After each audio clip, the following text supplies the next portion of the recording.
Well, we are in the second half of the Advent season, and Advent very conveniently gives us 4 themes for each of the Sundays leading up to Christmas so that we have something to talk about here at Unity of Auburn.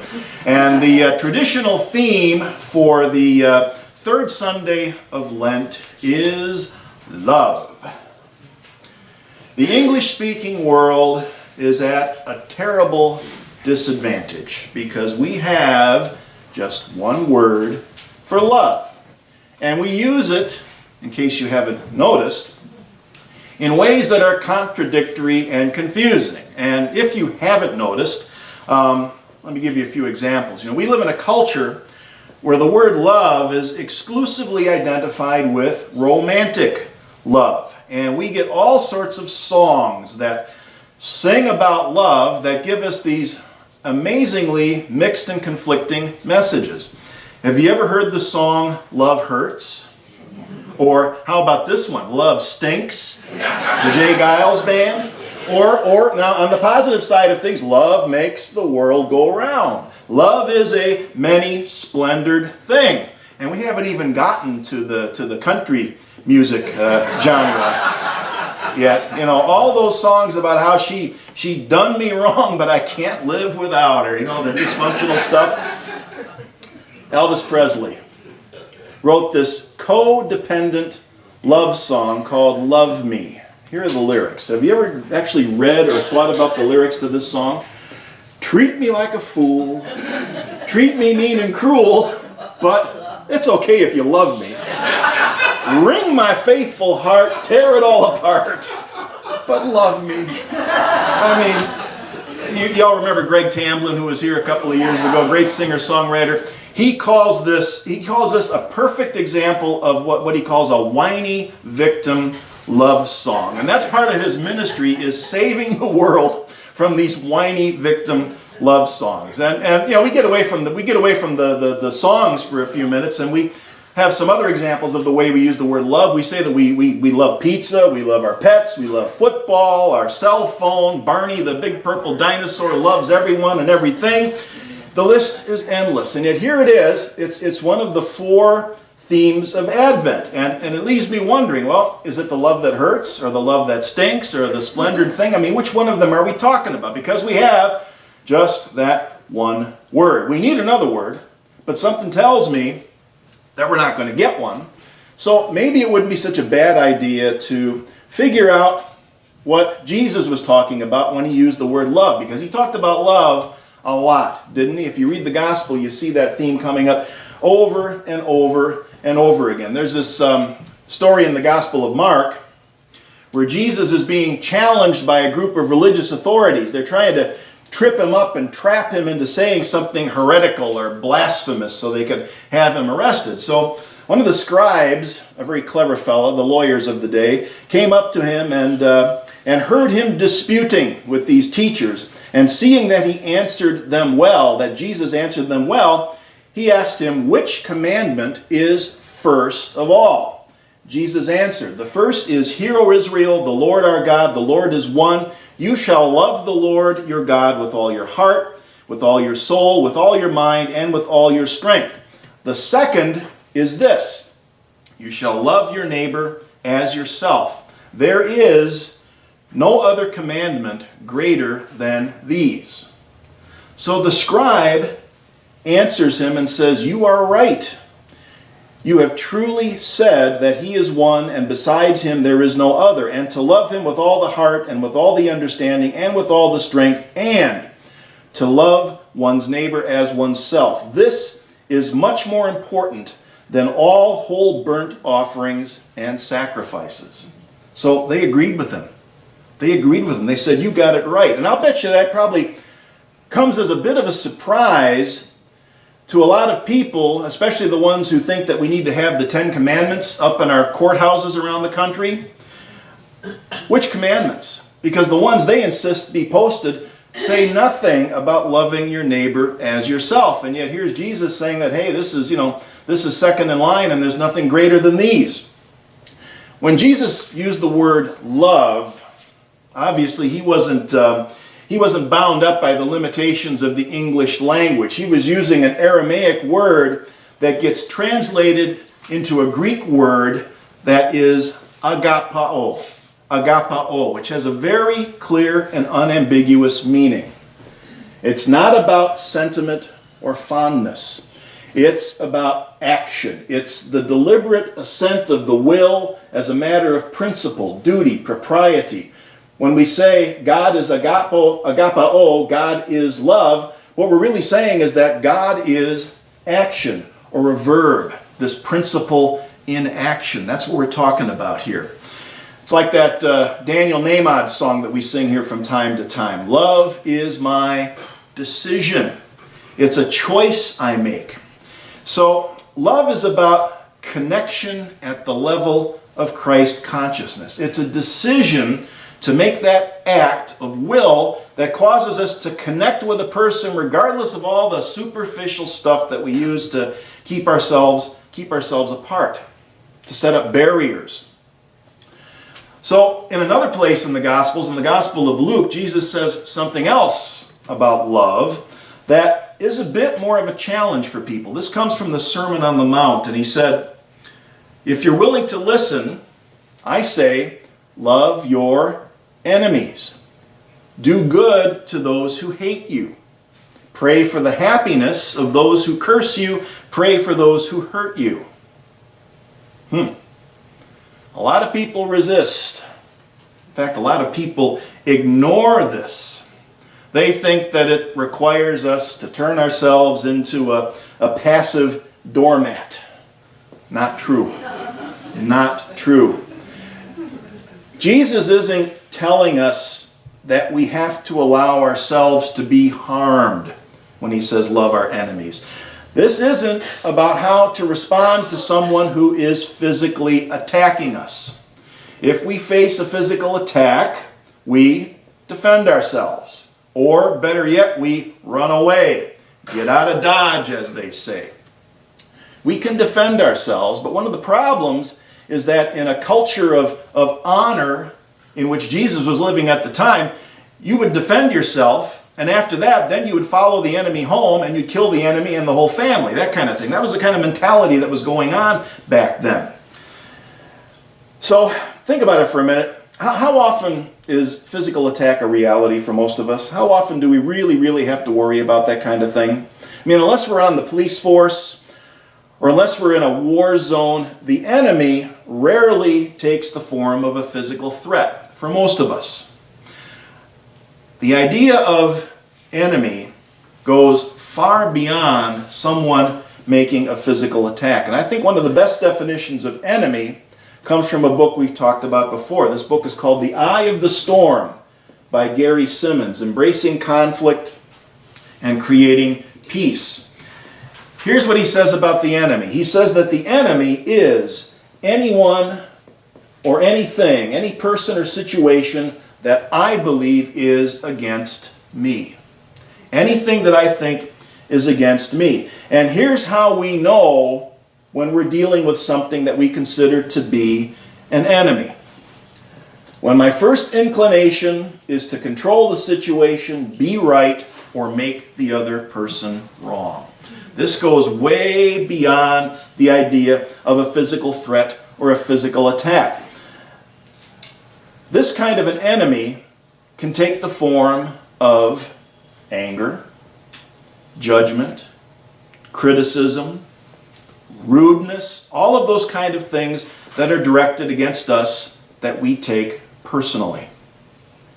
The enemy, it's the ideology that we disagree with and brand as a personal threat. This enemy is a lifestyle that we disagree with, that we refuse to connect with. People who have a lifestyle that we mock, tell jokes, dehumanize them in consciousness. You know, a few years ago, there was this popular phrase with an acronym, I'm sure you've heard, WWJD. What would Jesus do? I think we need a corollary to that. We need a corollary called, who would Jesus marginalize? Or who would Jesus shun? Who would Jesus refuse to serve? Who would he refuse to talk to? Who would he refuse to connect with? According to the Gospels, the answer is nobody. For Jesus, there was no boundary between us.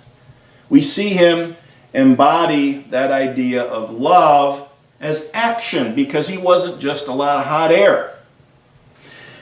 Jesus would speak about the dangers of wealth and greed. We hear this time and time again. He speaks out against wealth and greed, but he had wealthy friends and wealthy supporters like Mary Magdalene and others who were part of his inner circle that he connected with. He touched and he healed people who were considered to be unclean according to the rules of the book of Leviticus, people that he really wasn't supposed to touch because he wasn't supposed to allow himself to become unclean. He had a friend like Nicodemus or his disciple Matthew, the tax collector, who were part of what we might call the political opposition in that day. Nicodemus was a Pharisee. Jesus never had much good to say about Pharisees, and yet he connected with Nicodemus. Matthew was a tax collector, basically an extortionist for the Roman government, and yet Jesus made him one of his followers, one of his disciples. And if anyone in those days could be considered an enemy, it was the Roman army. Remember the story about the Roman centurion that asked Jesus to heal his servant? Jesus did it. No questions asked, no lectures, no scolding. He just did it.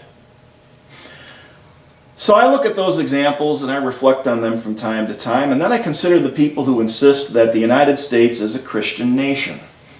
I sense a little disconnect. The loudest voices seem to be saying that we're a Christian nation, and if you disagree with us, we'll bomb the hell out of you. That's quite a disconnect. Jesus had a little different idea about how we should deal with people who disagree with us. What do we do when we find ourselves dealing with the enemy, a person whose ideology is different from ours? We love, we bless, we do good. We do the right thing. Those three things. We love, we bless, and we do good. That's how we turn love from emotion to action. We can sit around and feel good all we want, but if it doesn't lead to action in the world, nothing changes. Nothing wrong with feeling good, but it can't stop there. Love means we make the decision to behold the Christ, to acknowledge the essential humanity in the person that we make out to be the enemy, because we think, for some reason, that they're against us. Doesn't mean we take them out to lunch, at least not right away, but that might be an option. I heard a great true story a couple of weeks ago about how this works in real life. Daryl Davis is a blues piano player from Chicago. I think I got a picture of him up here. Yeah, Daryl Davis, blues piano player from Chicago. Very well known. He's played with a lot of big names that I'm sure most of you have heard of. Back in 1983, he found himself as the only black musician playing in a band that was in an all-white bar. Now, this bar wasn't, formally segregated, but you get the drift. So a guy from the audience approaches Daryl after the show and tells him that it was the first time that he had ever heard a black man play piano as well as Jerry Lee Lewis. So Daryl tells him that, well, first of all, Jerry Lee Lewis learned how to play by emulating the same black blues musicians that had inspired him to learn how to play the piano. And the guy refused to believe that Jerry Lee Lewis could have possibly learned anything from a black person, despite the fact that Daryl told him that Jerry Lee was a good friend of his, and they used to talk about how the great New Orleans musicians inspired them in their piano playing days. In fact, there's a picture of Daryl with Jerry Lee Lewis. They are indeed good friends. And here's a few of his other friends, by the way, just to give you a little idea. There's Eric Clapton up there, and there's Bob Dylan, and there's Richard Nixon down there. and lots others. So, and you may think that may be an odd picture of him with Richard Nixon. Not when I get finished. Not when I get finished with this story. So after that, the conversation with this guy took a rather odd and perhaps ominous turn when this white guy told him that he was a Klansman. Now, you might have expected Darrell to sort of back off a little bit and say thanks for sharing as he edged towards the door to get out of Dodge, like I said before, but instead he sat down with the guy and started talking to him because they shared a common language, which was love of music. They became friends from there. And that friendship led Darrell on this very strange path where he decided he wanted to contact other Klan members and talk with them. And over the years, he has collected the robes of something around 20 Klansmen, keeps them in a closet, who decided to leave the KKK after they made friends with him. Darrell says that one of the problems with KKK members that a lot of people don't bother to take time to understand is that they were essentially brainwashed as children. They never had any close contact with people of other ethnic origins, with African American people. And he found that after meeting him and getting to know him, they couldn't hang on to their prejudice anymore. Now, that doesn't mean that everyone he contacted and connected with left the Klan. But that also doesn't mean that he would cut off contact with them. Darrell was asked to be a pallbearer at the funeral of a Klansman. He attended the wedding of another Klansman. He says that this kind of connection is the only way to break down barriers. Here's what he said. He says, find someone who disagrees and invite them to your table. Invite your enemy to talk.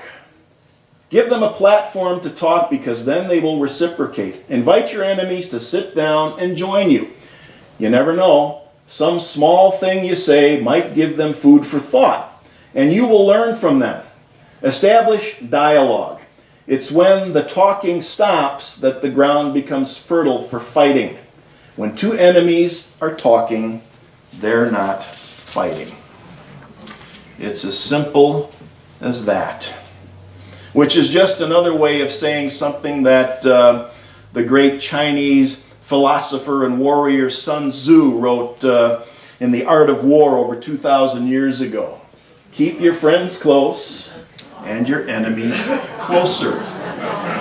That's what he means by that. And of course, what he forgot to add is that when we establish that connection, when we sit down and talk, when we keep our enemies closer, well, they might possibly cease to be an enemy.